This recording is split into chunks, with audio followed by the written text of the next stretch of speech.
So we are now approaching $10 trillion. Have we hit? We haven't hit this. Very close. 9.4 trillion. Couple good days in the I know market. we're obsessed about this, folks, but 10 trillion is a big round number, and the mutual fund billion industry is still at 19 trillion, something like that. Yeah. But it's catching. It's slowly. Mutual funds down, ETF assets under management slowly going up. So let's just say we're essentially a $10 trillion business here. I know, Anna, you are doing a panel tonight on the next $10 trillion. That's the title of the panel. So what is it? Where is the next wave of ETF growth coming? Is it still going to be just slow trickles into plain vanilla ETFs? Is there some new wave that's going to open up? What are you going to tell people tonight?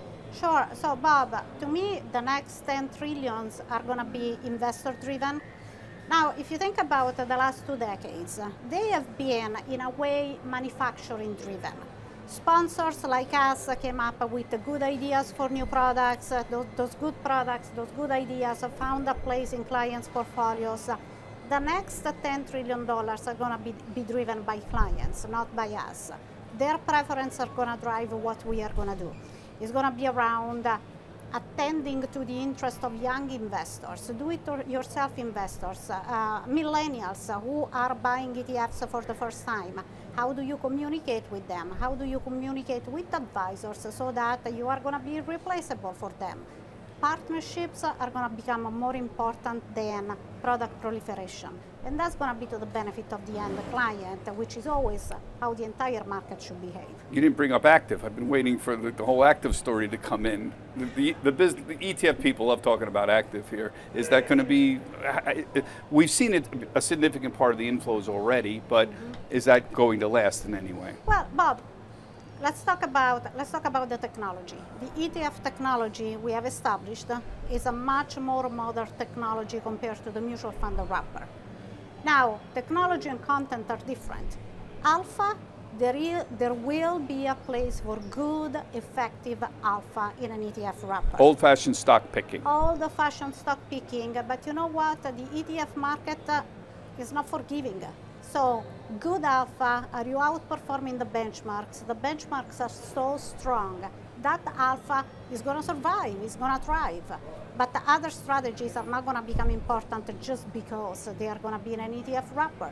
Yeah. So the active segment of the market is growing, but you always have to do a double click to understand exactly what is really active, what is driven by fundamentals. Is that segment really growing? Yeah, you and I have talked about this before.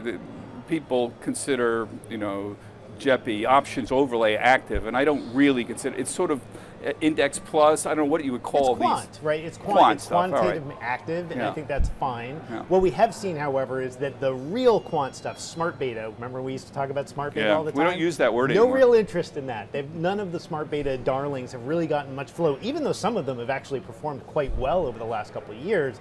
They haven't been able to pull in that flow. Active is much better in terms of talking to investors, giving them a story to understand why they own what they own. So I think you're going to see the 10 trillion come from all of the places it's been coming from so far, but I agree with you. I don't think it's coming from product innovation anymore. It's going to come from distribution and helping investors learn how to use these things well. Yeah. Let me just ask you, Dave, about the election and what's going on. We saw today comments from the Trump camp about Taiwan. Semiconductors are down today. How do you factor this into thinking in general? Think about it all as short-term volatility. I think it's very easy for us to all get caught up in team red, team blue, and our tribalism. As investors, what we should understand is this election brings uncertainty. Uncertainty means it's difficult to make narrow calls on the market, and it's always better to be diversified. This is not the 6 months I think the average investor should be making big changes in their allocations, whether that's into a sector, out of a sector, into bonds, out of bonds. This is a time when you should be focused on, is my long-term portfolio Armageddon proof as it can possibly be? And then honestly, next year we'll have more clarity, and almost regardless of the election outcomes, clarity will be better for markets than uncertainty. Anna, you oversee a number of interesting subsectors, aerospace and defense, for example, XAR. That's obviously a space that's seen a lot of interest. What kind of flows are we seeing in that? We are seeing positive flows. Is one of the best performing sector ETF when it comes to flows, because this geopolitical uncertainty is really fueling people interest in defense spending, and this type of products are the perfect vehicle to accommodate this type of preferences. Yeah. I'm moving on to a couple quick topics here. Dave, Ether ETFs, spot Ether, we're expecting, we have not gotten a word, but we are expecting approval soon, likely begin trading next Tuesday, potentially. The spot Bitcoin ETFs, by any measure, have been a success. Inflows have been, I think, generally better than expected. Ether is a much smaller product in terms of assets under management than Bitcoin. What are we expecting? My opening bid here is that we'll get about a tenth of the AUM at the end of the day. So give it a 6-month run. I think we'll look at this and we'll say the ETH funds have about 10% of what's in the Bitcoin funds. That makes sense to me. Bitcoin's a store of value. It's a very different kind of story. ETH is a utility, effectively. It's like buying RBOB. You're buying gas for the crypto economy. And so that's a very narrow play on how crypto gets used to rebuild a new decentralized finance world. If you're a believer in that, the ETFs are going to be a great way to play that, but I think that it's a cascading level of interest from there, right? If a Solana ETF comes next, I think it's going to be an even smaller allocation. So I think we'll see more folks do what State Street SSGA has been doing, which is partnering with folks to figure out ways to do active management in this space, to put these into portfolios, to put them in context, in other words, to make them less of a speculating vehicle and more of an investable asset. Yeah. Anna, what about that? He gave you the opening there. State Street Global Advisors, you're one of the few big ETF players that aren't participating in the Bitcoin or Ether ETFs. Do you have a strategy here? What's your thoughts on your way of participating in this, if any? Yeah, Bob, I'm a big believer in digital assets.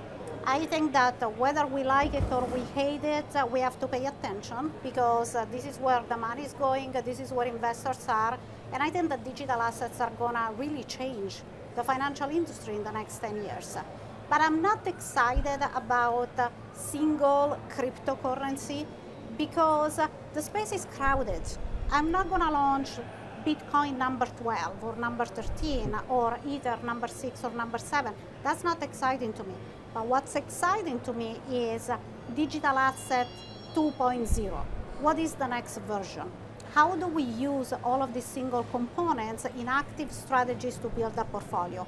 And that's why we partnered with Galaxy Capital, because we think that the expertise lies with crypto natives.